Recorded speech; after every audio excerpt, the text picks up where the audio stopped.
Hi! Today I will show you how to create a cluster.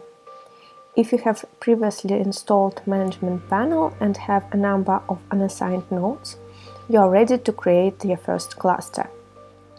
To create a cluster, do the following. First of all, in the Management Panel, open the Node screen and click a node in the unassigned list.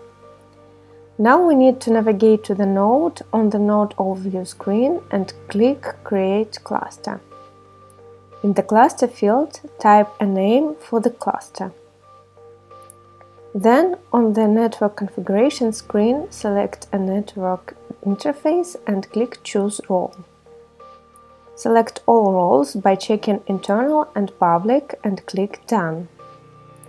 Then, back on the New Cluster screen, click New Cluster to have Virtuozzo Storage assign the roles to disks automatically. You can monitor cluster creation progress in the Healthy list of the Nodes screen. The creation might take some time depending on the number of disks to be configured. Once the automatic configuration is complete, the cluster is created. The next step is adding an unassigned node to the cluster. On the Node screen, click on Unassigned Node.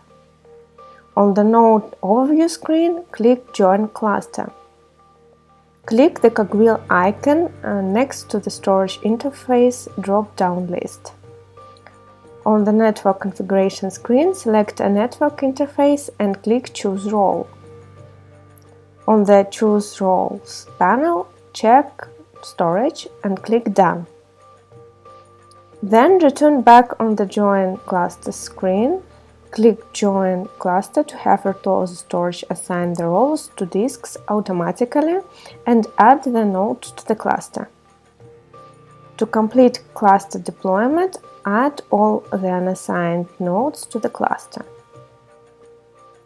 Now we are able to go to an overview and monitor the health of our cluster. Now we are able to see physical space, logical space, read and write performance, services, and general cluster health.